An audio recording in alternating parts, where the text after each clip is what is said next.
on Okay. on OBS, and now I've got to hit Okay. record in 1 minute. I'm gonna go off until you bring me in. You can do your pitch. Okay. And if you mute out until you come on, that would help too, because I'm going to do my pitch in a little less than 1 minute.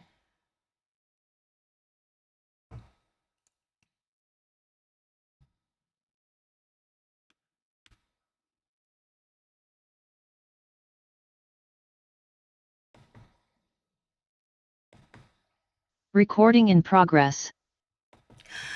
Well, hello and welcome in everybody to the Code3 Conversations. I am CC Strong and this is Code3 Conversations. I want to let you know right out of the gate that this all came about after a crash to my career. I was a lieutenant with the LA County Sheriff's Department, and during my husband's last run, when he ran on the last ticket for sheriff during the campaign, I became politically targeted. I was labeled a bully. I was brought into an office and said that I was mistreating my staff, that I had grabbed a guy looking for tattoos, and I grew up in Compton, so that was heavily leaned on as part of the reason that I was supposedly this ogre. I won't belabor you with all those details, but you can actually find a lot about me on my platform, ccstrong.com, just like my name.com. And you can actually go back, connect in, and learn more about the story. I can be found on TikTok, Instagram, LinkedIn, YouTube, and Facebook, and you can find out more information about that. I can share with you that I won my arbitration in April of this year. That was 4 years ago when that happened. But just here recently, it was deemed that my contractual rights were violated and that I had been disciplined without just cause. It was horrible. But I can tell you that during that time, instead of sitting back and stewing in that, I got to work. I became an author. I became an international speaker. I opened an e-commerce clothing line and it is up and running and things are going amazing. How did I do all of that? I dug deep and decided that the person that they tried to say that I was really wasn't who I am. And by doing that, I was able to combat and push back and use the resources and some tips and tricks that I've used throughout my entire career to push back. And when I say push back, it was not easy, but I now help people one on one to navigate those choppy waters in the workplace. And it's an amazing thing to be able to hold someone's hand because I see it as going back into the fire, carrying buckets to help them come out. Well, enough about that. Code3 Conversations is one of the things that I developed while I was going through all of this madness. And it is the conversations we're not having about law enforcement and community, of which I'm from both. So we all are community, and we should be. But sometimes in wearing the uniform, some wear the uniform with pride and honor, and there are many of us. And then there are some of us where the uniform wears them and it becomes every waking hour of what they do. So today on Code3 Conversations, we have 4 topics and we always hope to get to all 4. Sometimes we don't. But sometime every blue moon, we actually end up chopping off one of the Code3 Conversation topics. Tonight, we hope that we'll get to all 4, but we encourage you, and I would ask all of you who are sitting over on the audience side, the people that we can't see but who are watching, I want to welcome you in, and I want to ask you, if you can, and you have the chat feature, drop a 1 in the chat so that I can know that you're able to hear me. And I'm going to turn on so I can make sure I see it. If you can hear my voice right now, I want you to just drop some 1s in the chat. Thank you so much. I do not tell names, and here's why. Because I like the people to be able to sit back, have something to drink, grab some snacks, and get involved in the conversation, be it in the chat, be it you being quiet and, hey, I just want to see what this whole thing is about, or raising your hand and coming over to the panel side. Well, if you notice, there's a gentleman on the screen with me, as well as you will see my team members are here. And I already have someone raising their hand, and I really, really love that. So what I'm going to do is I'm going to go ahead and bring in that gentleman on the screen who happens to be my husband. Yes, for many years, he was my partner. We actually worked together. And later on, being married, I now get an up close and personal vision of a partner that I had a lot of admiration for. He was a mentor of mine for many years, and I learned a lot. So I'm going to ask Eric to come on in the room. Let us see you. Um, Give a wave to everybody. We're ready to get started with the Code3 Conversations, and I want to actually go um, and see. I have a person who raised their hand who was in the chat. I'm going to take a look. They might have raised it and then they lowered it, but I'll go back to that. And yes, the person who asked the question in the chat, ccstrong.com is your site. Absolutely. It is myname.com. So you can check that out. And then I'll also have my team drop that link in the chat for you throughout this time. So, Eric, are you ready? I am ready. Let's get it cracking. Let's go. Awesome. I love it. So I am going to share my screen with all of you, and we're going to get started and see if we unveil our first Code3 Conversations topic. So hopefully you can see my screen, and if you can, do me a favor, drop some threes in the chat. Then I know you actually can see it, and we're going to get started. So those of you who are watching in the audience, please let me know that you hear me and that you can see the screen. So the first topic of conversation is report writing. And I say this is for everything. Basically, most professions that we have today, there are some levels of a report. You have to report what's going on. I am of the philosophy that there is a chronological order to a reporting. And I always said the way that you keep from missing anything in report writing is to write the who, what, when, where, how, and why. And that is so similar to a later topic that we have for you tonight. It's something basic that we learned as children. If we hit all of those points, you're highly unlikely to miss anything. That's just my opinion.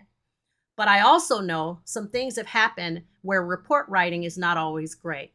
Sometimes people are using the reports and their authority in tandem with that, and it's not always good. So, Eric, your thoughts on report writing? It could be anything, reviewing them, what you think about them. Let me hear what you have to say. Oh, that's a deep one. That's such a long topic because everything that we do, especially in law enforcement, we pretty much have to document it. Our reports make their ways through a series of approval processes. They end up out at district attorney's desk. They end up on a defense attorney's desk in a file. They end up in front of a judge sometimes. They end up in front of a jury. They end up in civil claims, civil lawsuits. Our reports are so important. And especially in the earlier days before cameras, you just really had to articulate your observations, whether they be, something that you saw, something that you smelled, something that you heard. You had to really articulate what you did and why you did it, in a report. So they're extremely important.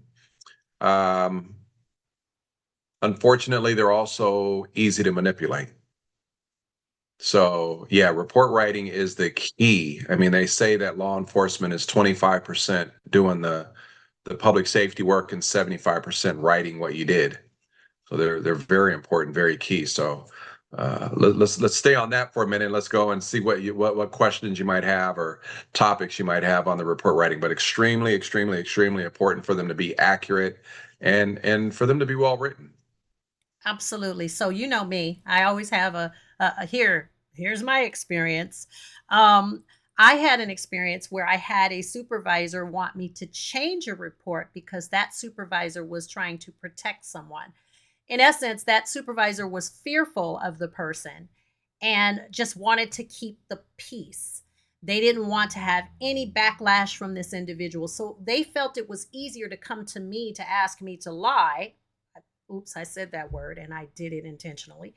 Lie and change my report in support of this individual so that they would be able to make peace and not have any waves for themselves.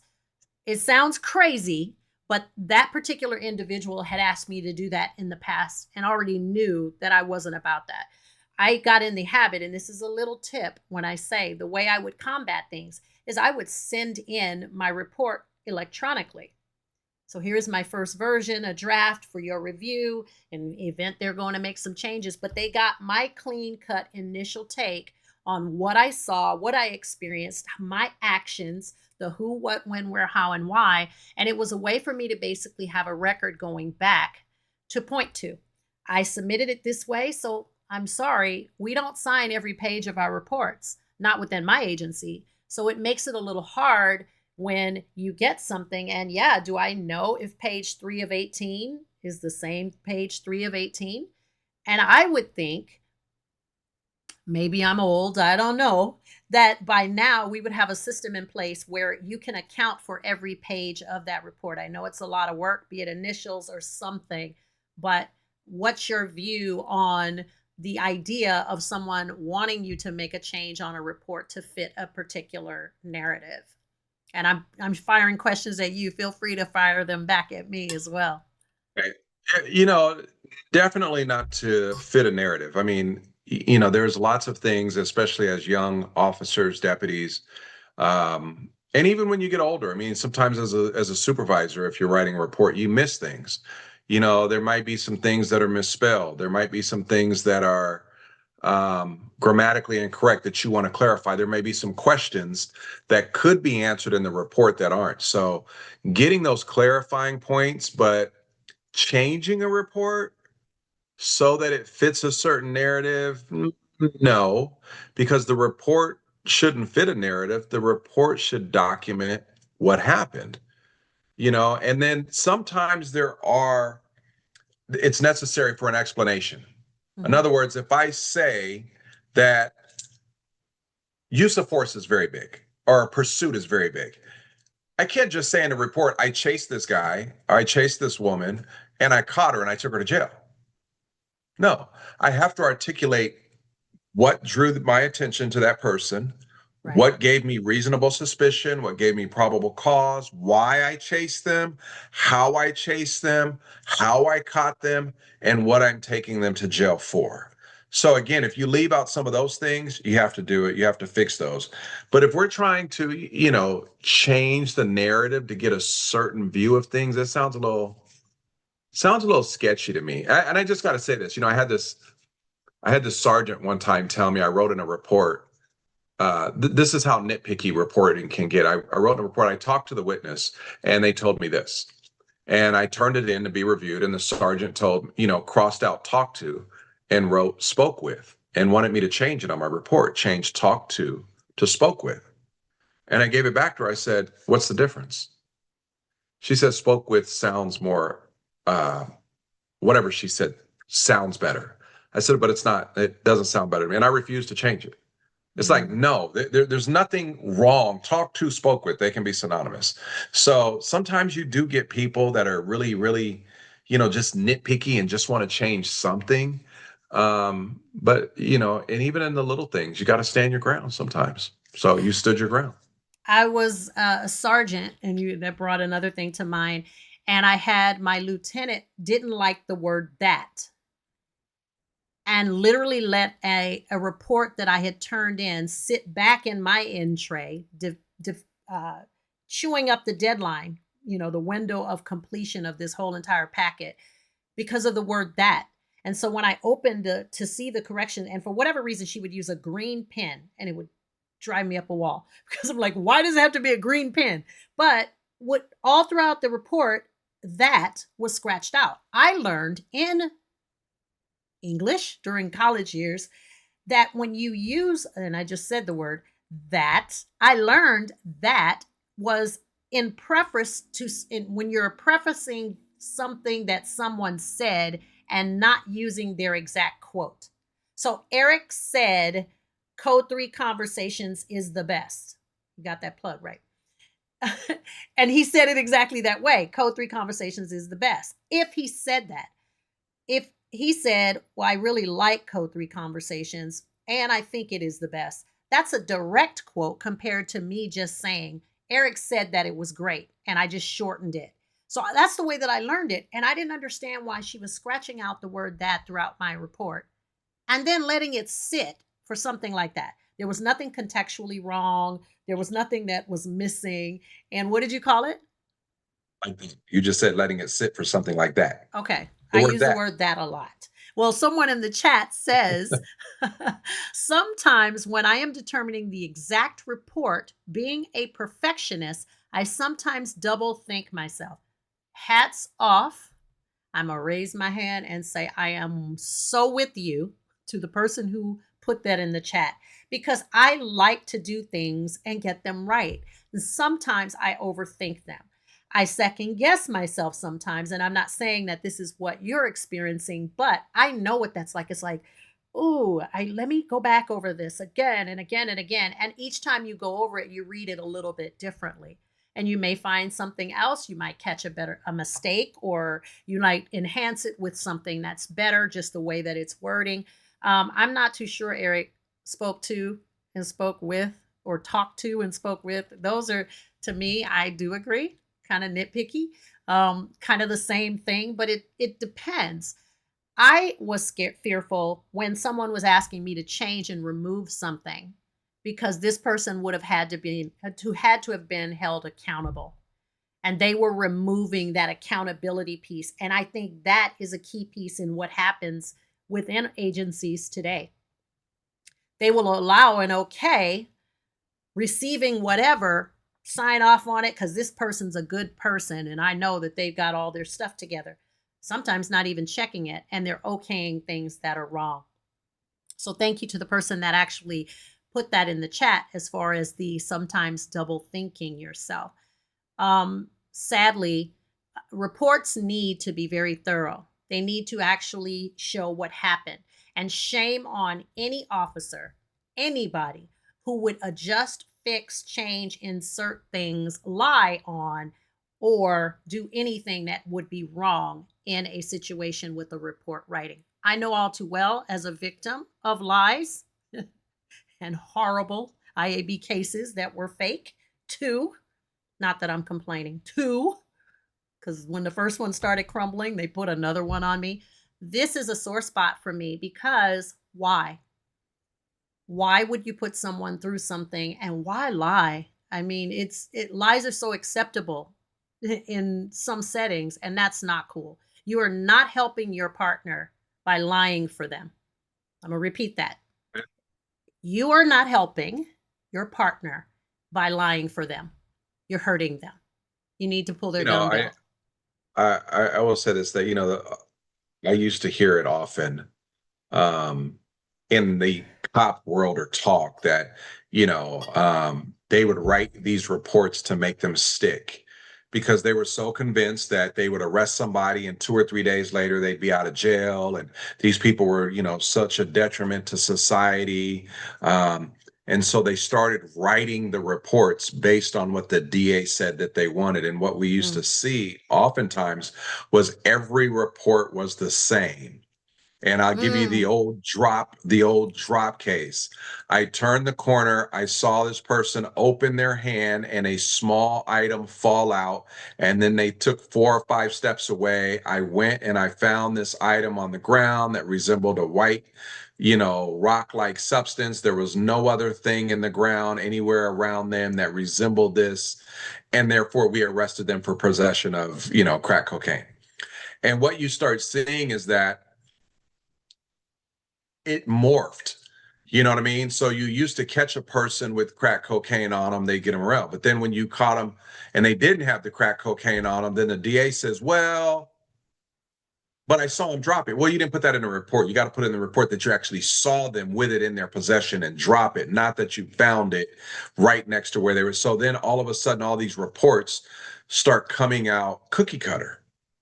And they all started looking the same. And that's not good either. You know what I mean? Because not every single incident is going to happen the exact same way. And if you're starting to write it just so that you can get the DA to file it, you're like, it's like you're saying, now you're lying.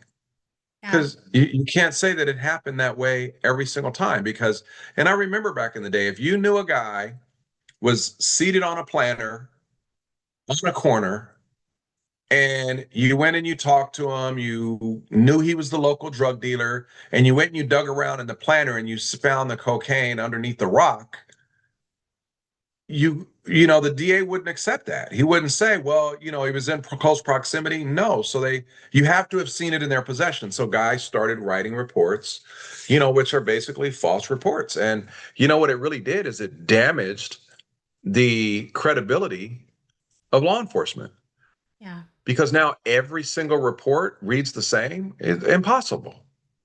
And shame on the law enforcement personnel out there that can't see that, and can't see that they're doing more harm than good. You think you're making something stick on this one guy, Hmm. but now you've done it 20 times in a month, and now you're damaging the credibility of your organization, of you as a report writer, and of the profession. Yeah. So and it ended up hurting us a great deal in the long run. I remember a young lady lost her job because of doctoring a report with a few sentences.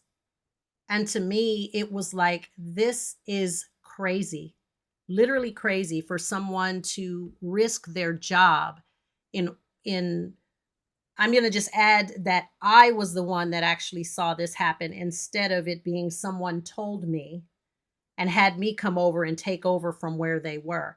So just Remember it something as well. simple as, say it again.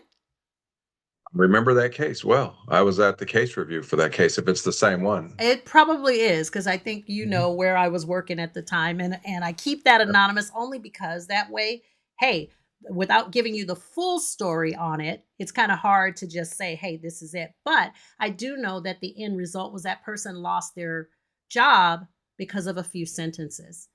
And for Yeah. me, if I stay in that accuracy of who, what, when, where, how, why, I probably can't go too wrong. And I actually won't be so bad off if I'm doing the right thing. Do the right thing in report writing. Write what happened. Don't add any extras. Don't remove things that could possibly be bad. Sometimes the stuff is just what it is and it needs to be worked through. So, report writing. Thank you for those in the chat. And if you're ready, Eric, we're going to move on to the next topic. What do you say? Did you say yes? Let's do it. I'm Okay, ready. let's go. Next topic. So that is my report writing. The next one. Ooh, this is a good one. This one's a sore spot for me. Why do you look like that? This is well, we were at a town hall not too long ago, and somebody was talking about retention and hiring and all these things that but anyway, go ahead. Kick it off. I'm ready. Retention. Okay, so when I still with this particular topic, I would have done 4 more years in law enforcement. That was literally when you project out and you start getting into your older years on the department. The golden age is like 55 and 30 years. Having come on to the department at 24, my 30 hit at 54. And a couple of years before that, I was placed under this fake investigation. And you can You tell just I've tell everybody how old you are. Oh my goodness. I don't care. I'm Okay. blessed.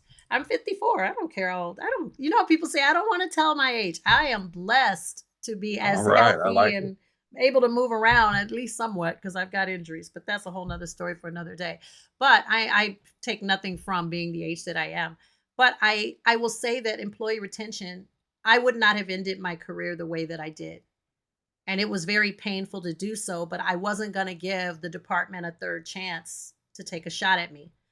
It was getting progressively worse. And if I hadn't stepped away, they could have, Lord knows what. And I hate to think this drastic, but I'm going to go there. What happened if something was then planted? That could have put me in prison, could have, you know what I mean? Something in jeopardy of my life. I wasn't taking that chance.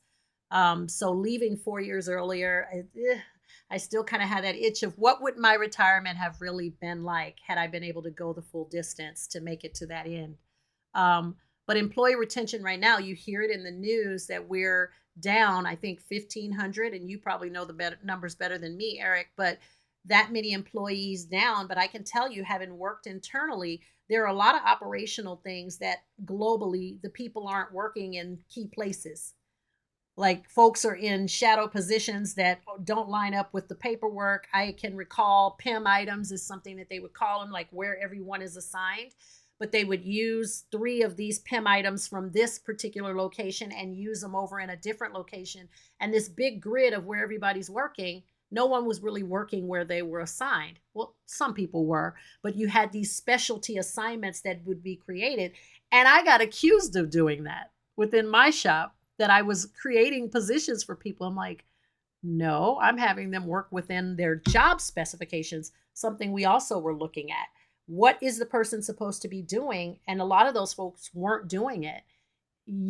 My philosophy is, if you can check off everything that's on your job specifications and say, hey, I've done all of these, you're ready to move for that next step. If you're missing some of those items, I want to get you to the point where you're there. And now you can check off all of that, because that's ultimately going to help you when you go into your next interview, when you go in your next meeting. And I'm having some success with that with clients who say, here, this is where I want to go. And here.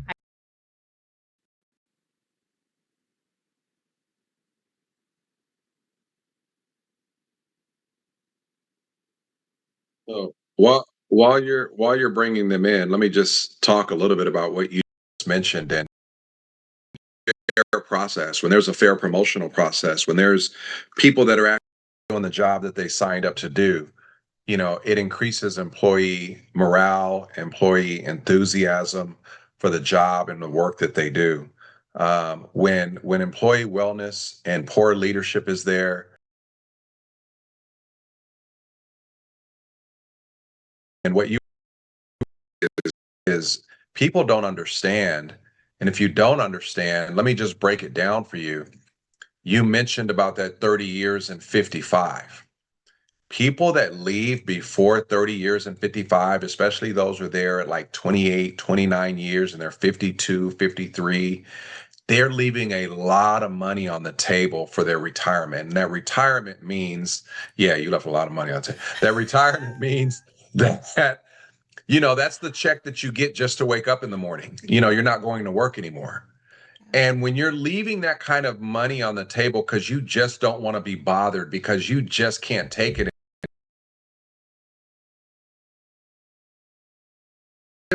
people will go dig ditches next bodies because that's a job. And if you have,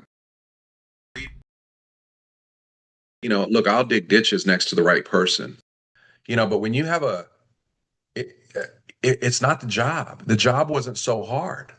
It's not that you were just, incapable of doing it anymore. It's that you don't want to deal with the nonsense anymore. And that's a problem for an organization. And just to clear things up, you mentioned 1,500. That was close to 1,500 on the sworn side. Yeah. Probably equally so on the professional staff, which are the administrative people. So it's probably closer to 3,000 within our organization that are vacant. And many of those are because people just left. They do not want to be there anymore. Yeah, I've talked to some people who are very unhappy, and they don't like the trajectory of where things are going. And it's hard to, especially now being stepped away from it. I don't know. I don't see it firsthand. So it's hard to be the authority on that. I see whatever data there is or whatever I hear from podiums that this is what we're facing. But I want to invite in, I don't know the person's name, but the Zoom user who just raised their hand, if you want to unmute and let us know what you have to say, we'd like to hear from you. Hello. Hello. Thank you both for doing this. This is amazing. This is my first time listening to you guys, and I can relate a lot of topics that you two both discuss. I've been in the department almost 21 years, and I'm going something similar. And a question that I have for you both. You work along with a lot of deputies, and you see that favoritism if the deputies are liked by supervisors. Their job is so much easier than someone who just goes to work and works hard. How do you deal with that when you see all of that right in front of your eye? Well, thank you for your question. And first, I almost want to say, I hear in your voice that that's your experiences have not been good. And so I'm going to first say that I'm going to apologize to you. There should never be, and interestingly enough, I was accused of favoritism. Luckily, that was all found to be part of the lies stacked. But it was interesting that there was a core kind of group of people at an assignment when I arrived there, and they had been just left to do whatever they wanted to do. And people didn't like accountability.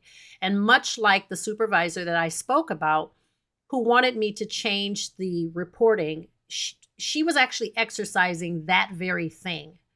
She was allowing the people that she liked, just like you said it, to get overtime, to receive the days off when they needed them, to do whatever it is that they wanted to do. And then when asked and questioned about that, she took offense to it. And I am the question rabbit. I'll be in a class and I want to know, and Eric's nodding his head, but it is. I just want to know what the real deal is and what's truth. So I would often question those things, and it didn't make me popular. I did, however, have something in my favor. The people knew that I was going to tell you directly, being real, and telling you the truth. And I would say that I wore a demeanor that was more stoic. So most people who met me, I was very direct and straightforward, but it didn't take away from the kindness at the core. Favoritism is one of the isms that take so much out of the profession. So Zoom user, I can't even make an excuse and say that you're wrong, because I've dealt with and worked with people for that very reason, because they've experienced that. And when they're not willing to just go along with what is being said for them, you become ostracized. It's one of the things that drives me nuts and leads to the very topic we're speaking about with employee retention. People don't want to be there. If I'm not going to be treated fairly, why do I want to be there in the first place? And I'm going to let Eric give you his take on it as well.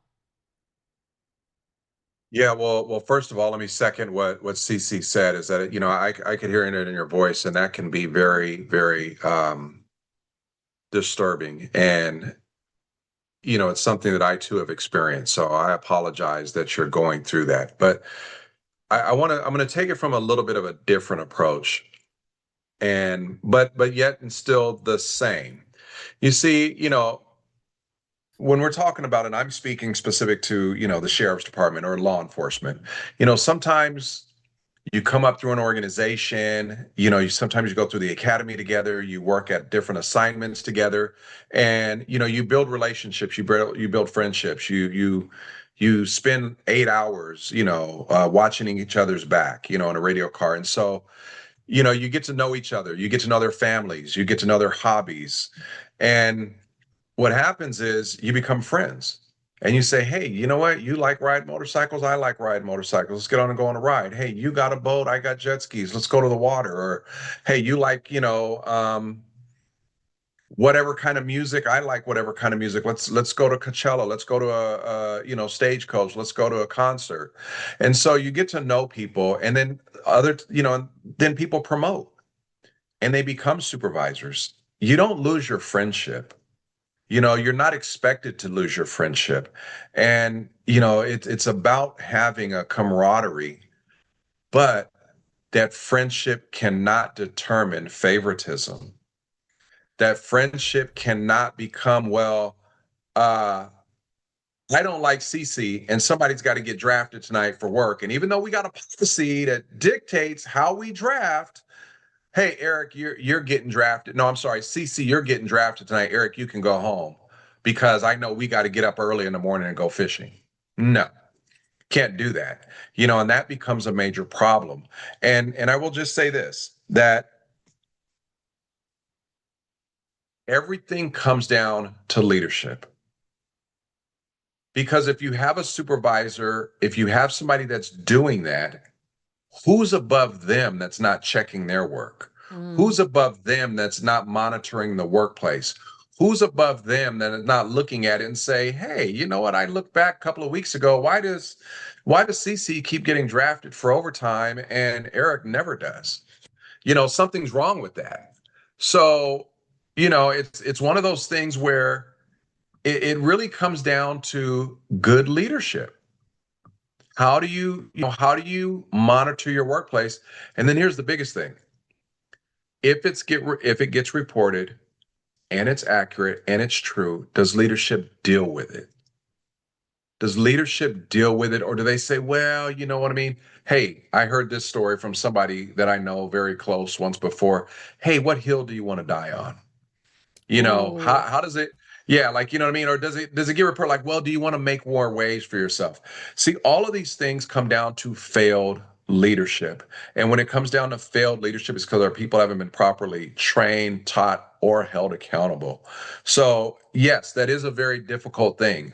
Um, and I don't know if this is part of your question, but I'm going to say this anyway, is I've always been that guy, and sometimes not in the nicest way. I might use some language like, hey, this is some BS.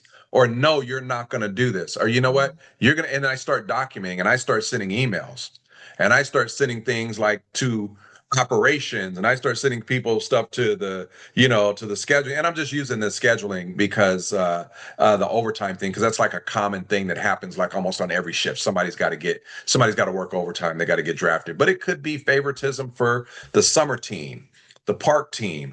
It could be favoritism for a particular assignment, going to DB, you know what I mean, and going into operations, or it could be a number of things. Even it could be your the district, the car that you work in. So there's a lot of various ways that this can happen. But I really just kind of start writing things down. I start keeping my schedule, my in service, and I start documenting it so I can say, hey, this isn't a once over. This isn't just a twice over. This is a pattern. And you got to report it up the chain.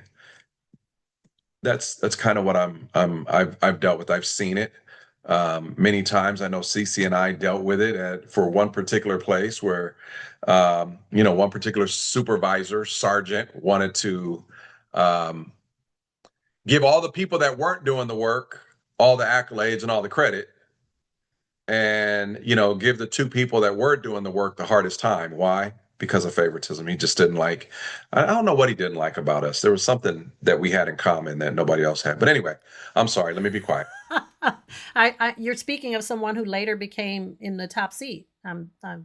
Oh, that old sheriff? Yeah, I'm sorry. Yeah. But go ahead. I'm sorry, Zoom user. I see you raised Zoom your hand user, again. Go ahead. you go ahead and you have the floor. So it was very well explained. The one thing that I will add, the department unfortunately doesn't like deputies who speak up their mind, who have very strong personalities, who can stand up for themselves and tell them, no, this is not the right way to deal with it. But they offer better positions for deputies that they have not put in the work in patrol, just because I have no idea exactly what things have done behind the scenes to be their favorite person or favorite deputy. However, I feel like that if you do less and you know how to play the game, you will go far in this department. Yeah. And that's a very unfortunate view for any person to have. But you're right. You're so right. I mean, what you just said is accurate. I mean, it's something that I've heard many, many times. I've had many, many discussions about, and really, like I said, if you ask me, there's one reason for it, and that's failed leadership. That's really, because think about it. If leadership, I want to try to figure out how to put this the right way. If I'm a sergeant and I do this, and I become a lieutenant and I do it, but then I become a captain and I do it, and then I become a commander and I become a chief, the higher I go, the wider my scope of influence, the more I can offer favors and I can influence who gets what positions. But then once I get up there, what am I teaching all of those layers and levels below me? Hey, he or she did it, and you see how high they rose through the ranks. So you do it too. This is how you do it. And then eventually, now they're all becoming sergeants, lieutenants, captains, commanders, and then they're over and having more and more influence. And then what happens, that's how you develop culture. And it becomes a culture, it becomes the norm. Do less for more. One of the things, and I know I'm getting a little off topic here, but one of the things I'm going to talk about is this. When you work overtime, you sign up for overtime to go work wherever you're going to work. Let's just say in the jails. You're getting paid time and a half. But the culture of our department is when you go work overtime, you do less. You go there to put your feet up and let the people that normally work there do all the work, even though you're a body. So in other words, if it takes 5 people to do the job and there's only 4 regulars and you're the 5th one that's overtime, the overtimers feel like, hey man, you 4 go do the job. I'm here to kick back. That's a culture that got started somewhere, somehow. And people really believe it. And again, I just go back to this. It's just failed leadership over and over and over again. It's failed leadership. So you're absolutely right, Zoom user. It's a sad state to be in, but until leadership starts taking an active role and changing these kind of practices and changing this kind of behavior, until leadership is just says, hey, no more. This is the expectation. This is what you will do. And if I see you doing it, I will address it and hold you accountable. But here's the other thing. That leader, how do I say this? I'm just going to go to the chief level. If the chief sees a lieutenant doing that, right? Yes, the chief needs to check the lieutenant. But there's another layer of accountability there, because that chief needs to go to the captain and say, how come I had to see it, you didn't? How come you haven't fixed it already? How did this get to my level? And then you got to start holding the captains accountable. See, everybody wants to hold the deputies accountable. Nobody wants to hold those executives accountable. And those are the things that are going to really start changing the culture. Those are the things that are going to make, because that captain's going to say, hey, I can't turn the other. I'm saying the captain because I know that's who Cece was dealing with in her example of changing the paperwork. You know what I mean? Hey, captain. And to your point, Eric, and also to Zoom user, I know that you're still there and you're listening over in the audience side. To the point of not just the captain. In my case, the captain kicked it up to the commander, and the commander instead turned it on me. Why aren't you signing off on this? Which speaks to what you're talking about with the culture. And we often talk about all the training that's necessary. Deputies need to be more trained, and that's what the community actually sees. So I get it. Your experiences as community are the people you deal with in patrol and every day. But you hit the nail on the head. What is being behind the scenes, in a sense, like the old show of the Wizard of Oz, and how this Oz was behind this curtain, and he's kind of pulling the strings through this booming voice that he's projecting out. What is the leadership doing to make sure that these type of things aren't happening? To the point of Zoom user, I had an incident where I realized that one of the professional staff in my office, as a training and scheduling sergeant, which I was at the time, was changing. And I'm not going to try to remember the acronym of CARP, so you can chalk it up to that age I spoke about earlier. But there's a thing where we take people who are not on patrol and they have to work a patrol shift. So we call it a CARP, a cadre of whatever. I don't remember the acronym. Something like that. But there was a person that was sitting in the office, and after the person would CARP, which is basically removing one of their shifts. So if they're a detective, they work a 4-10. They would work 3 of their shifts, 10 hours, and then that last one would be a CARP, where they would go and work out in the field, or an adjustment of sorts. After the person was finishing their CARP, about a week later, before that payroll setting hit, the professional staff person would change the person's CARP to an overtime position. I can't make this up. And because I document so very well, I still have some of those documents from that time. I took that off like it was no big deal.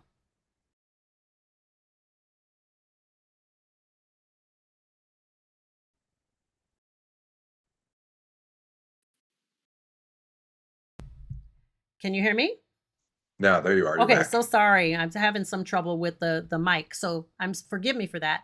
But what I was saying is that there was every excuse from the captain that this person somehow there was a mistake in the system. I remember, and you remember, Eric, one Thanksgiving when I was a sergeant at a certain station and was told there was a glitch in the system, and they changed me from having the morning of Thanksgiving off to having a double that day. It was horrible. Glitch. There was a There's a glitch. glitch. That was the excuse. And instead of working to the problem, which I often would do and be ousted for, why are you in the weeds with this as a watch commander? We got it, ma'am. No, this person's coming and they have an issue. Deal with their issue. Stop, brushing people off because it's going to make waves. I don't really want to deal with confrontation. If you don't want to deal with confrontation, take those bars, stars, stripes off, because that's what you signed up for. And like those people on overtime who want to just kick back, put their boots up, I'm the OG person and the other person can go and run around because they're used to being here and I don't really know this operation. You know that green money that you're getting time and a half on. And that's horrible because some people would challenge me and say, well, you shouldn't say that. You're a law enforcement officer. We need to stick together. I will stick with you if you're telling the truth. If you're mistreating people, you're creating favoritism and you're giving overtime to your friends and mistreating other people or passing people over, like Zoom user was saying, for a promotion per se. You're giving positions to people that actually don't deserve them. Some, you're just giving them and doing them a favor because now they got a good cush spot, because you hear that on our department, sadly enough. I was told that about the unit that I came to work. You get a county car, ma'am, and the place runs itself. And boy, was I in for a big run itself. The problem is, especially, I'm sorry, Eric, on the training officer or in that training and scheduling office, I had a captain that was okaying someone having 7 overtime spots as a lieutenant. And the person wasn't even showing up for the overtime spots. They'd come in late, they'd leave early. You're getting paid double. You're just handing that person money. Biggest show of favoritism ever. So Zoom user, I can't tell you that you're wrong. I wish I could tell you that you were. I wish I could stand up for it. And it does not. And I don't want this to be twisted for people who will watch this video later. Hear me clearly that I am not saying that everyone is like that. There are few that are that way. That lieutenant being okay with taking those spots with no problem. When I challenged it with the captain didn't have anything other than, let me see if I can get you some spots. I didn't even want the overtime, but just make it fair for me and all my peers. Give me the right of refusal. Don't stack the chips for one particular person. So Zoom user, I wish I had a better way to say, but you're spot on. It's not fair, and it needs to go by the merit too of what your capabilities are. Go ahead, Eric. I'm sorry. Absolutely. And I just want to say this for anybody that's joining or, just got on or that's listening later, this all impacts employee retention, which is the topic that we're on. Because if people are not happy, if people see this, and, 2 things. Number one is this: there's other agencies that people can go work for. People leave and actually get out of the entire profession and go work elsewhere. And then the other thing is word of mouth. Don't think that within those people that want to get into the law enforcement industry, or maybe sometimes even those people that want to leave one agency and lateral to another one, they don't want to come to the sheriff's department, or it gets in the community that, hey, if you go work there, you got to deal with this, you got to deal with that. This is an issue there, this is an issue. So they say, well, you know what, I'd rather go apply for Inglewood PD, for LAPD, for Manhattan Beach PD, for these other agencies, and that really impacts employee retention. But also the fact that what Cece mentioned earlier is, how do you deal with your employees? She talked about some fabricated cases being put on her. Who wants to deal with that? Who wants to keep going through it over and over and over again, because that is some executive's way that they think they're going to get you, that they're going to get back at you for something that happened 20 years ago that you probably didn't do wrong anyway. They're just mad. Yeah, it's bad. It really is bad. It's bad. And, you know, there's a word or a topic or a phrase or a buzzword. I won't say it. I mean, it's a very important topic. It really is. But the thing that's going around right now is employee wellness. Employee wellness. And what's the biggest or what's the worst form of employee wellness or the non-employee wellness? It's poor leadership. It's poor leadership. The best employee wellness that you can have is not giving your employees a bean bag and a foosball and some room that they can go kick back in. That's not bad. I'm not saying it's bad. But the best employee wellness you can have is good leadership that's fair, that doesn't allow what Zoom user was talking about, doesn't allow this favoritism, doesn't allow people to take advantage of their positions, doesn't allow people to sit around and do nothing but get all of the cush positions because they go to the river with somebody, or you know what I mean, or they ride bikes with somebody, or they fish with somebody. The best employee wellness is strong leadership, and strong leadership, believe it or not, people want accountability. I'm Yeah. sure Zoom user wants to see accountability. You Yeah. know what I mean? If not, and the reality of it is this, is that if you have true accountability, people will accept it even on themselves, because that becomes the culture. And the culture is not to mess up and get away with it. The culture is to do the right thing, to remain professional, to do it. And if you mess up, yeah, I messed up. You know what? Yeah, I may fall on the sword, and I get it. I understand why you're holding me accountable, because I messed up. That's when you have a good culture. Yeah. And it came to me as far as the overall arching is how you show up coming to work.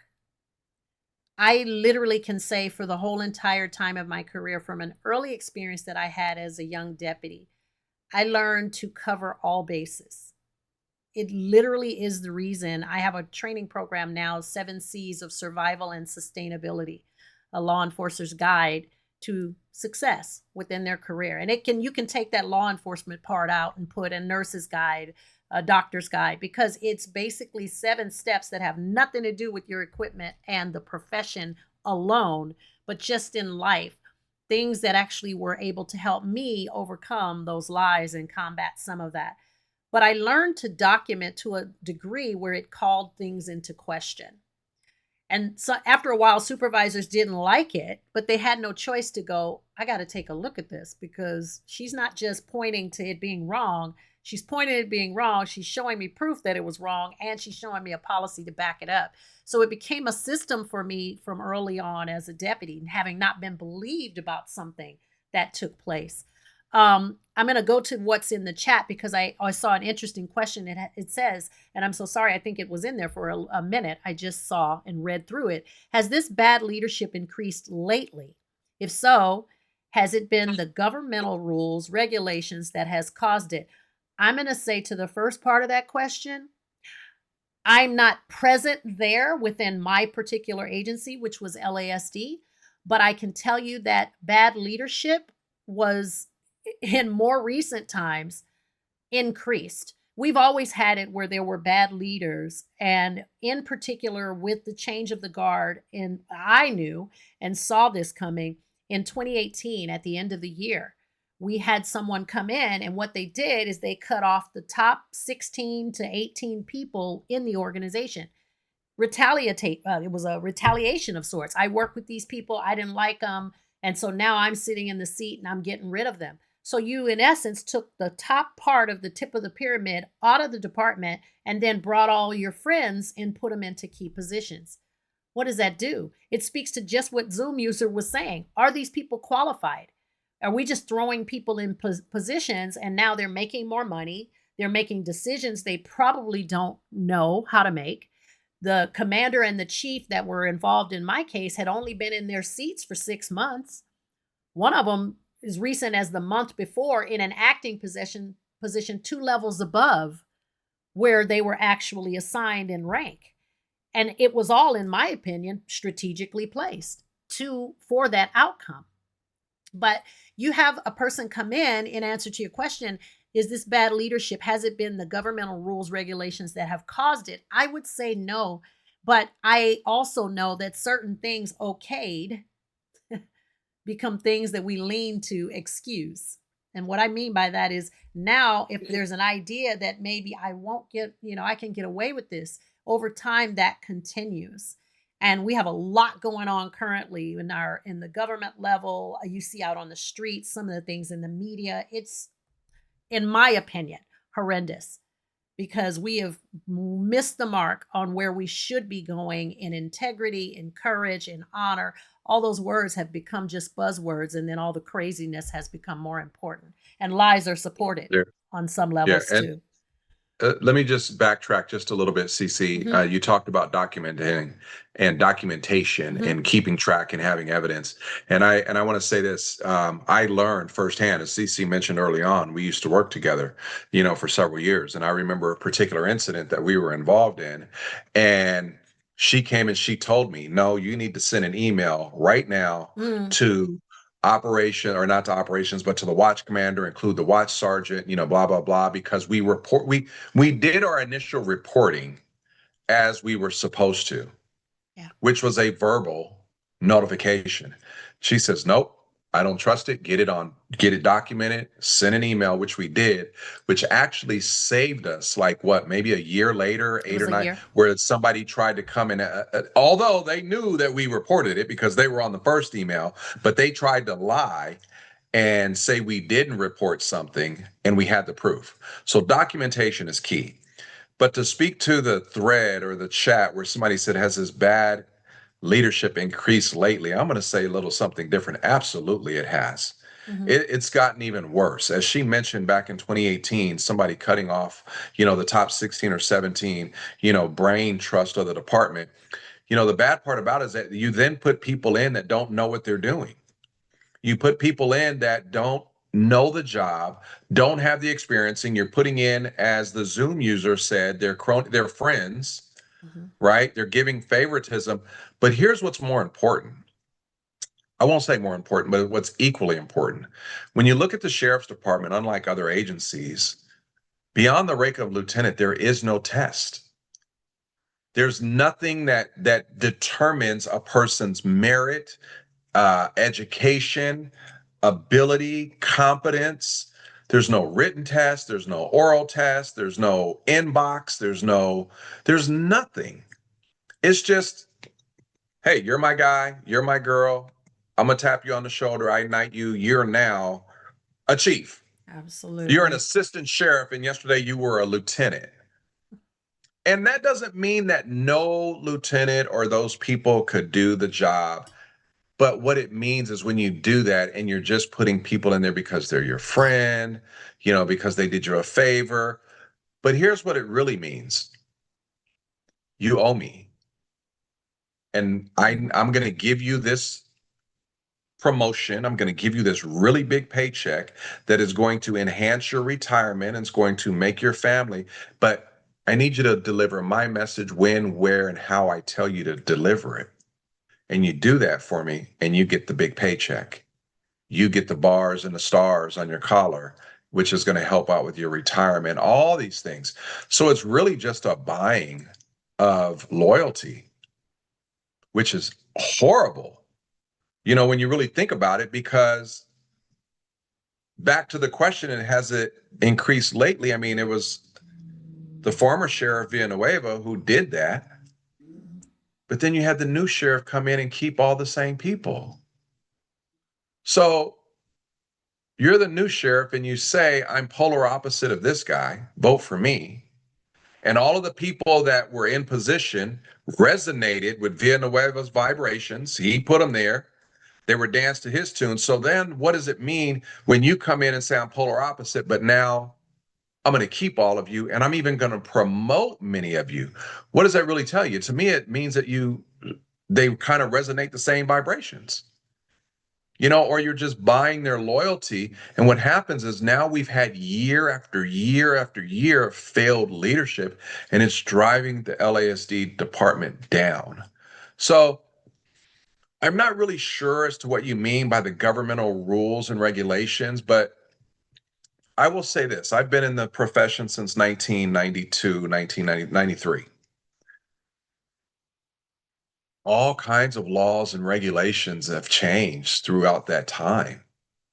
You know what I mean? And so it's up to leadership to adapt. It's up to the profession to adapt. You know what I mean? And to make sure that we follow those legislation and those governmental rules, right? So I don't think it's the rules that have caused bad leadership. I think it's poor character, poor values. I think it's a poor example of like, hey, if I'm willing to do this, I'll get promoted. And I just saw a video not too long ago about somebody was interviewing, and they were interviewing an ICE agent. You know, it doesn't matter what agency they were from, but they were interviewing an ICE agent. And they said, hey, you got a 50,000 bonus for coming over here and doing this, but you're doing something, you know, whatever the conversation was. And the guy specifically said, well, you know what? I had bills to pay, and my bills were more important than my personal values. So basically, what he was saying, I sacrificed my personal values in order to get the money. And let's really think about it. And I'll be quiet after this. I'm sorry, but the personal values, and I say this all the time, what you need to be successful and to be a good leader, most of us learn this like in kindergarten. Say please, say thank you, treat your neighbor nice, don't hit your neighbor. You know what I mean? Don't take anything from your neighbor. Say you're sorry when you're supposed to. It's very simple. So you would think that the majority of people grew up with those core values, those values of just, you know, but somewhere along the line, they figured out that, well, I can put that aside for the money. Well, I can put that value aside for the promotion. Well, I can put that value aside so I can have a better retirement. Next thing you know, you have no values. And And I don't, so to I'm clarify, sorry. I took that part B along with the first part, and it was basically I was looking at it as more of everything we're seeing in society today, right now. So I may have merged those. So I'm not saying that it hasn't increased lately. I just see it from the angle of I was always able to see, and I knew there was some bad leadership even before. And then specifically in 2018, it was like really starting to spiral down or thereafter when that change of the guard took place. But I agree with you, Eric, that the character of the person means much and it matters a whole lot. It's what you're bringing into the fold. What do you bring to the table before you put that uniform on? And it is a perfect segue because I think our next topic coming up is right along those lines, if I'm not mistaken. I may have them backwards. How to treat others. It was learned in the third grade because Say kindergarten. you Sorry. said, but I love when you say kindergarten. You know, I was going to tease you Kindergarten. about that. But no, we Kindergarten. say it because we call it kindergarten, being funny. And we say it so much that way that I find myself saying kindergarten too. But kindergarten, garten doesn't always roll off the tongue. But how to treat others. Basically, I recently was scrolling, and I'm sorry, I'm going to be transparent. I go down a rabbit hole sometime on TikTok. I used to look and see, well, what is the whole thing with TikTok? Everybody's on this TikTok and they're watching all these videos and they're just really short. And they say the attention span of most people is very short. So it's easier to get their attention in small snippets. But I've seen some people just going off the rails and just basic common human decency is just gone. I don't know any other way to say it, but people are rude. They're saying things crazy to people. I see people getting hit in the face. I posted a video about this myself personally on TikTok, one of the places that I didn't even understand, and now I'm scrolling through using it. But the idea that we have lost just the basic common decency drives me up a wall. I remember my parents hammering into me to be respectful to other people. My dad always said, you never let someone kick you, spit on you, or slap you. Those are the three things that, for whatever reason, they were an irritation for him. But he says that's some of the most degrading things that you can do to people. So I learned to navigate spaces by leading with what my grandmother taught me. If you can't be kind, be cordial. If you can't be cordial, be quiet. And here recently, I've probably gone into a silence cave because some of the attitudes and the things that I have seen. I saw a lady come into a medical office the other day, and clearly the young lady said, "We sent out an email and let you know that our machines are down, so we're not going to be able to perform your procedure, your test that she would had originally been scheduled for." And the woman just wasn't having it. I came all the way down here. You don't have at least one machine so that you can do my procedure? I'm sitting there like, I clearly heard her that she said the machines are down. She went on even to say, and it's what I call moving the finish line. When the young lady said again, "Well, we sent out emails. I'm so sorry, ma'am." Instead of saying, "Okay, I didn't get the email. I missed that. So that's why I drove." She literally agreed with the woman and said, "I got the email, but I need my procedure done. I will be going out of town and I won't be able to get this done. And I need this done sooner rather than later." She wasn't connecting that the machines are down. You can want until you're blue in the face, but there's nothing that we can do for you. So she moved the finish line again. When the young lady says, "We can't help you. We don't have the machines or not." Well, what are these people sitting in the lobby for? What are they waiting for? Well, to see their doctors for different procedures. I don't have to give you their information of why they're here. And there was just nothing that was getting into this woman's brain that this test is not going to happen. It's a tragedy. I get it because it has disrupted your life, but sometimes we're so disrupted and offended and upset that we aren't hearing each other. And you know me, with a lot of the tensions that we're having in these days, we do not order from a menu. And if you all got a menu that I didn't get before I dropped out of my mother's womb, that said I could check off and say that I was going to be 5'4", I'm not telling my weight, born on this day.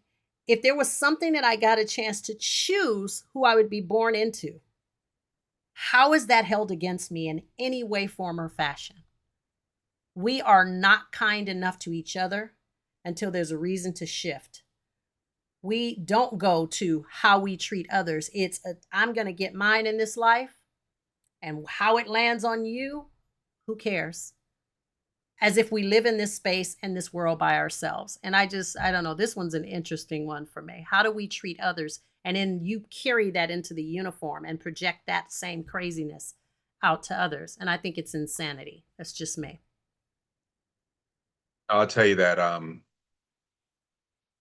dignity, just common decency, respect. Again, I was just talking about it, those basic things that we learned.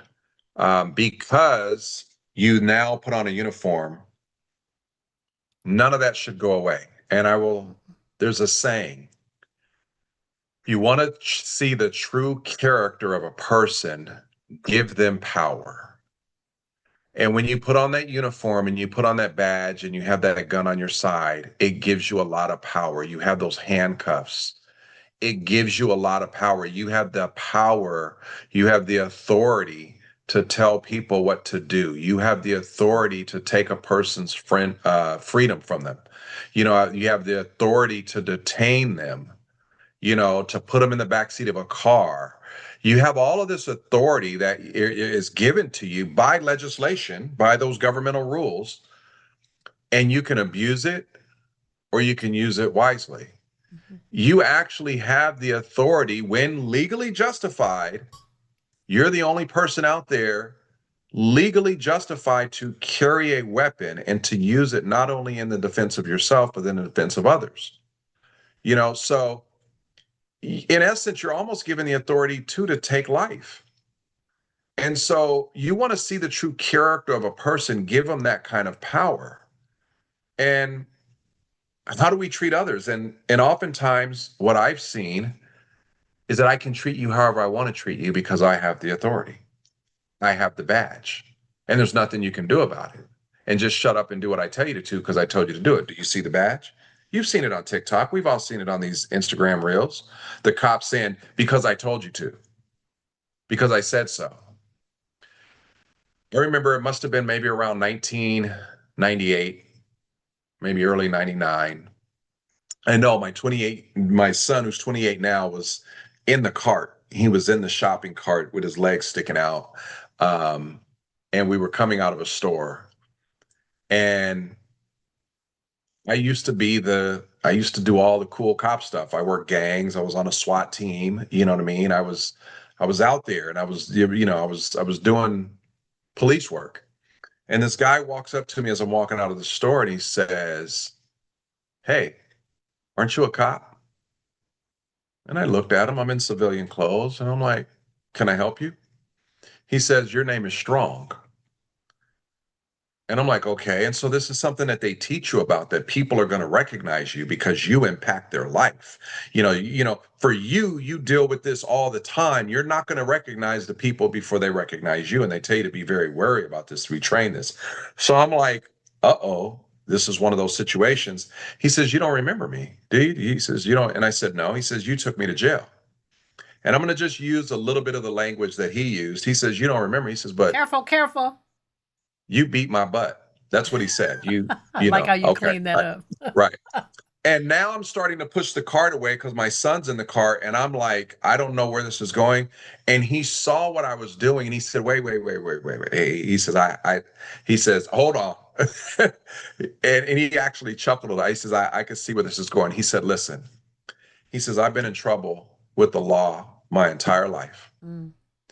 He says, "In that particular night, I was wrong. I ran from you. I fought with you." He said, "You handled your business. You did everything you were supposed to do." And then he says, "But one thing that he did," he said, "when it was all said and done, you had the handcuffs on." He said, "You picked me up." He says, "You actually dusted my pants off and you asked me if I was okay." And I remember him saying, I must have got a napkin or something out of the car because he was scraped up and bleeding, and I wiped it off, poured a little water on him. He says, "I've never had a cop do that before." Mm. And the more I think about that story and that it actually happened, one thing is this: just because you got to take a bad person to jail, it means you have to disrespect them, demean them, degrade them, dehumanize them. But the one thing that I take away from this as I've moved throughout this career is that what I did that day wasn't taught to me by the department. That was taught to me by my dad.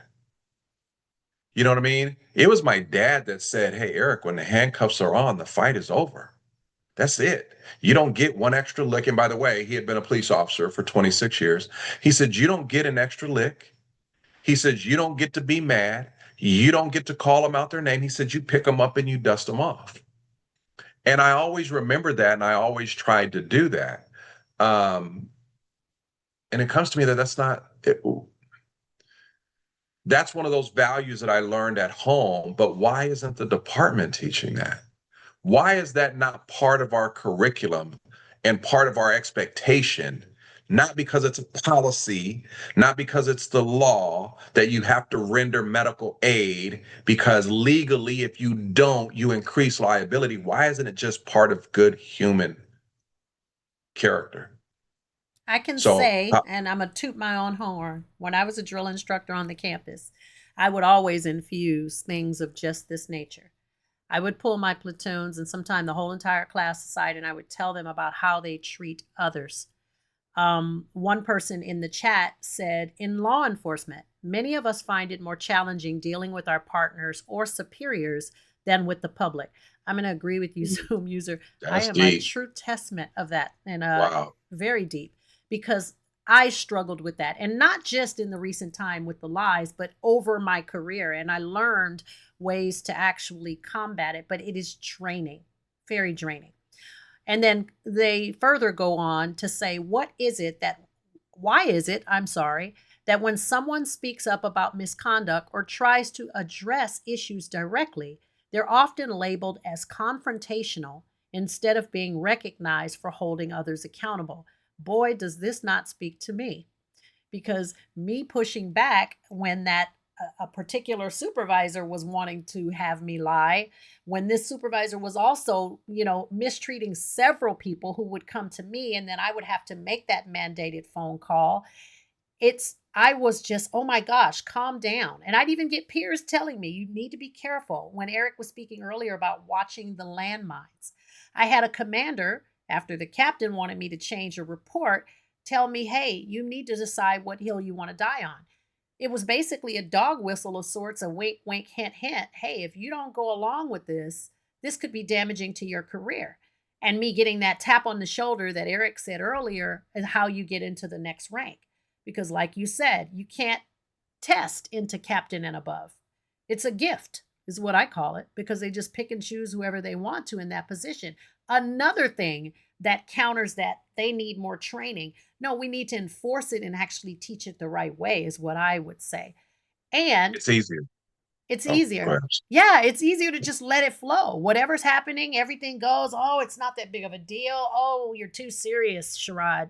Back when I was Then a they have to deputy, be the and bad guy. yeah, you're too serious, Strong. You calm down. It's not that serious. And I was considered confrontational, and even that word I can't stand for someone to use. Oh, you're being aggressive. Like, how was I aggressive calling you out on your wrongdoing? And the other part to that comment, or being an honest person rather than not addressing it and talking behind partners' backs. So basically, the whispers in the locker room, which one of our episodes, we were talking about that. How loud is that voice once it's outside? And in my case, it was always, let me address it right here, face front. And I would have people pulling on my shirt, like tugging, like, you may not want to do that. You got to be careful in which room you're in. But right is right and wrong is wrong. And it doesn't change just because of the room that you're in. And that bothers me. It didn't make me popular. Don't get me wrong.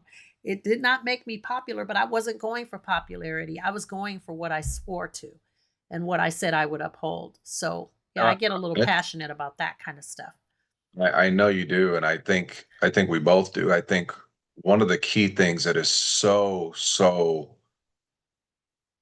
it just jumps out to me in this statement, and this is for people that may watch this later or for people in the audience that are not in law enforcement, is this.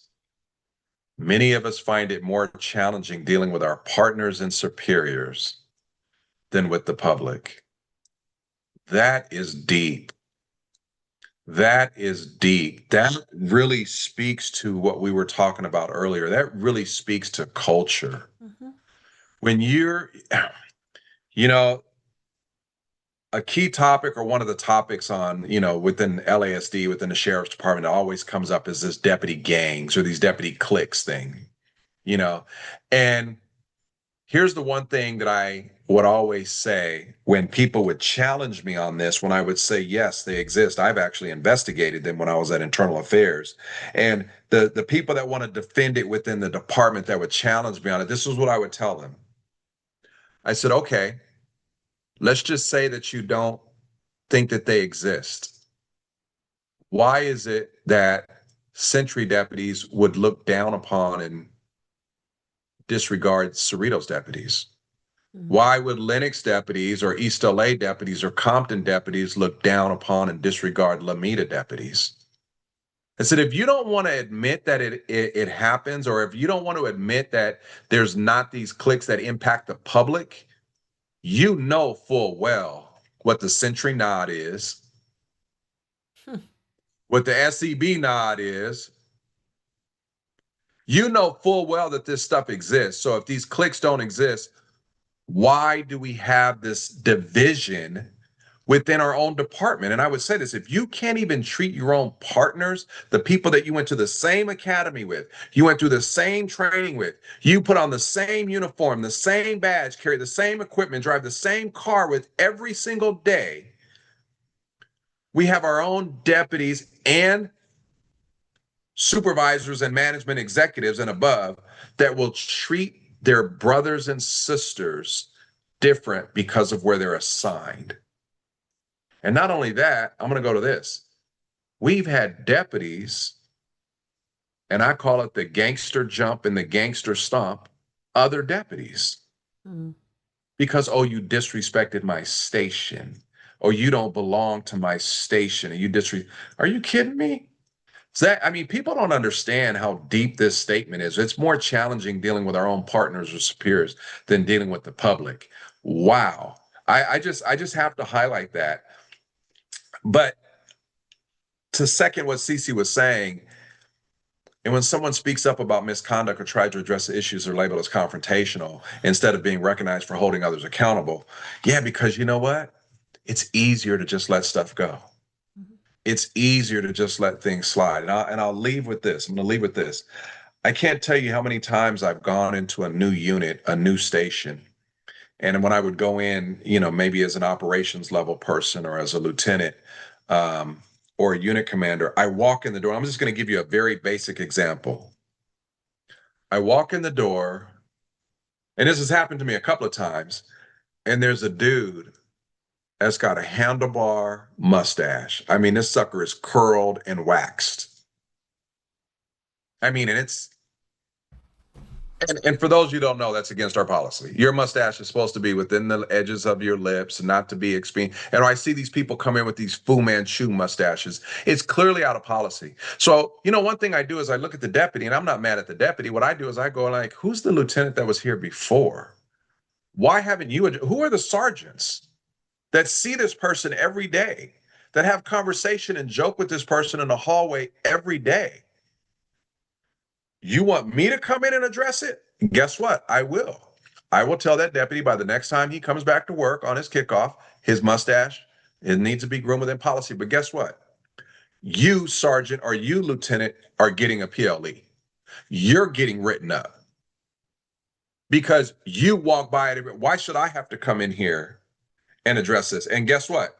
He didn't grow that over the weekend. Hmm. This has been going on for months, and if not longer, even longer. And if you can't have people that take the stripes and take the bars and just address something as simple as proper grooming standards, they can't even address somebody that they see. Hey, I mean, in other words, how did the mustache get down here? Because when it got to here, somebody should have said, hey, that's getting a little long. It's getting a little wide. Hey, make sure you go ahead and trim that up. How I get down to here? How I get to handlebars and nobody said anything? How do we really expect them to address the big stuff? Mm-hmm. How do we really expect them to address the things that violate the public trust? Failed leadership. Failed leadership, failed leadership, failed leadership, time and time again, at every level, at every rank, is what it really comes down to. And the brotherhood in law enforcement is our last topic, and it's there as brotherhood for a reason because the percentages of women within the law enforcement profession are much lower. And I remember a comment being said, and it was posed on a radio show. If LAPD and LASD were to have a all out brawl or whatever, who would win? And it was said that LAPD would win because LASD has a higher complement of women. I think I'm there, sure. I'm sorry. yeah, and Said and answer. I say that because sometimes the voice of a woman, and I'm going to speak about women. So those of you who it just unnerves you for me to even bring this up, the voice of women is muted in a lot of situations, but yet it is appreciated in the situations where the men don't want to deal with it. I remember doing, hey, Sherrod, can you come over here and do this rape report? Because unfortunately, with that word, and it is horrible, let me be clear and make sure that I say that, but they wanted you to come and do the parts of the job that no one wanted to handle. I remember being a drill instructor, and one of my partners was standing and kind of yelling at a recruit. And all of a sudden, his whole face changed and he was almost looking at me like a help me. What she was sharing was of a personal feminine problem nature. He didn't want to deal with it at all. So he just looked at me and, yo, just go see Deputy Sherrod. And the person runs over to me and I'm like, oh, because she almost had him. He wasn't knowledgeable enough to know, sweetheart, that is not, I'm so sorry, an excuse for you not going on this run. So go ahead. Stretching will help you. Go ahead and get out there. Let's see. Now, if it gets to be too much, we have remedies for that. But this person had pulled this before because it was an easy out. The sad part about it is the same things that they will cry about with women. Can she pack her mud? How strong is she in this sense? Sometimes they will also use and lean on those things to be a deflection and a buffer. But the brotherhood in law enforcement or sisterhood should never be where you allow your partner to be okay with doing wrong, where you think that it is okay and you can basically just do whatever you want to do. And because we wear the uniform, we get a pass. We get a pass on wrongdoing because I'm the authority and I wear the badge. You see this badge? You see this gun belt? That's why. And someone's asking you a basic question of, why did you stop me? What's the harm in telling them? Unless you're working backwards and you're trying to fill in the blanks of why you really stopped them or why you're contacting them. Why is it that you shut up, you do what I'm going to say, you do what I say, and don't question me? And you're making your own job even harder. It's astounding to me. It really is. And as we are drawing closer to the end, I see that we have another comment in the comments in the chat. This is a good and needed podcast. Has anyone asked you about taking it to other places? Cece definitely had such a time as this idea. Prayers and God's blessings in Jesus Christ. Thank you so much for actually saying that. And yes, I've actually had some people reach out and ask for the chapter. I believe, Eric, in Atlanta, one of our people that joined us on one of the other episodes asked where the Atlanta chapter is. And hey, it is coming. That's what I will say to you, that this is stretching and it will broaden, not just within this agency or the agencies here in California, but the goal is to take it even farther, because these necessary Code 3 conversations are a must. There is no way out of the craziness unless we just really address the problems that we have. And with that being said, Eric is actually mirroring that. And the goal is for this to be seen everywhere. If you know or have an audience that you think could benefit, please put it in the chat with contact info and we will reach out. You can also send any questions about this podcast, and we call it a community cast, but you can send any questions to info@ccstrong.com. And that goes to my team. They can actually respond and communicate with you. You are more than welcome to join in these discussions because we have them every second and fourth Wednesday of the month. If you're going through or you're having a problem in your workplace, it doesn't have to be law enforcement. I actually have programs where I will work with you hand in hand and walk you through the steps of navigating those choppy waters. For me to have actually been a David to a huge Goliath of a department which was trying to bury me, literally derailing my career, what they did is they actually gave me even more of a platform and a voice through the victory of me actually winning the arbitration. So again, my contractual rights were deemed to have been violated, and they said that I had been disciplined without just cause. So you think about that, 4 years of my life trying to prove that I was not telling a lie. And I also just recently got word that we are going into mediation, and there's a trial date set for my lawsuit, which was filed. So we will see how that comes out in the wash and in the end. But I can tell you that I work with people currently who, and am able to show them how I was able to bubble wrap myself even before there was something wrong. It's like firefighters. They don't always respond to fires, but they train hard behind the scenes in order to be able to do so. So I say prior proper planning prevents, I won't say the other P word, performance. And it's the P word, poor performance. So prior proper planning prevents Poor poor performance. performance. And I learned that in the military, and that has stuck with me because the DI kept saying that, like, you better plan, and prior planning works. And for me, that prior planning was that I was so angry that I developed even a program, Mad Resilience, where it's mentally, actively, demonstratively, and I document everything in resilience. So with that, thank you for the person who said that in the chat. That warms my heart, that you think this is a good podcast. And yes, the hope is that it's branching even farther. So please reach out on that front. And as we come to a close, I want to be able to share quickly the screen with you. There are so many ways to find out more, to watch some of the videos that I post. I am up to document 109, I believe, where I am sharing the background of what happened in my case. And I have people saying, you should think about a documentary with this because this is unheard of. And I am happy to say, and I am able to say to you that I work with people for this very reason. In my final, and I only have a few minutes left, but I'm going to actually give those to my husband and let you know that this gentleman who's on this podcast with me uh, actually is running again for sheriff. And this time I'm retired, so they can't come after me. Thankfully, I have nothing to do with it.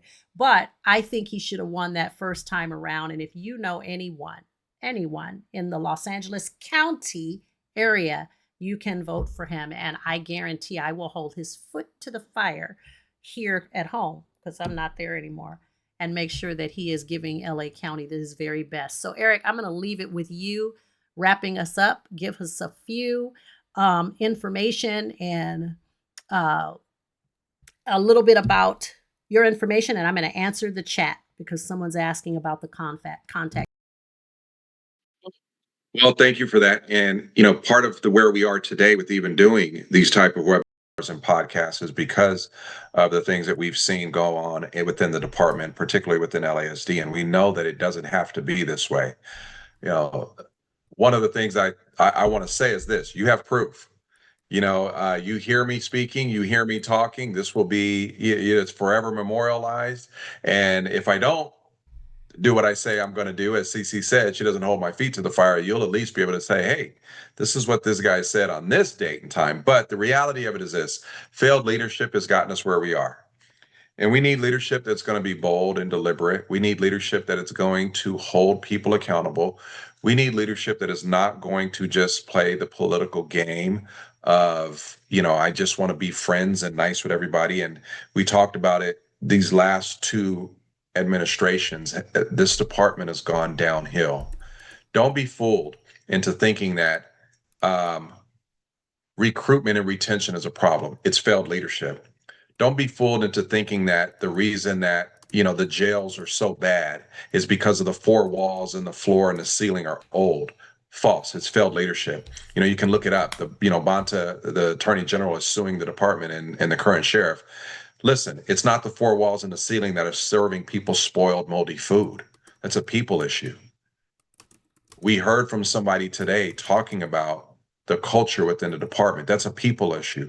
And when you're talking about people issues, you're talking about failed leadership. So I know we got to wrap it up. We got to go. Strong, the number 4, sheriff. So strong4sheriff.com, www.strong4sheriff is my Facebook, my Instagram. Please go look it up. Appreciate your support, amplification, donations, all of that. And you can reach me there as well to ask further questions. Thank you. So thank you, Eric. And I just dropped also the contact information for me and also for Eric. Please spread the word. He is running again for 2026, strong, the number 4sheriff.com. And we are so grateful that you spent your evening with us. It has not missed on us at all that you took your time out to be a part of this community cast. And we thank the Zoom user for coming over from the audience and lending some more voice to what we are doing. So I say, don't forget to join the think tank. You'll get more information about that because you signed up with this platform. And we would love to have a deeper dive and discussion with you. Please reach out. And we thank you for your time. And thank you once again for joining us here for our Code 3 Conversations. Have an amazing night, blessings, and we wish you all the best.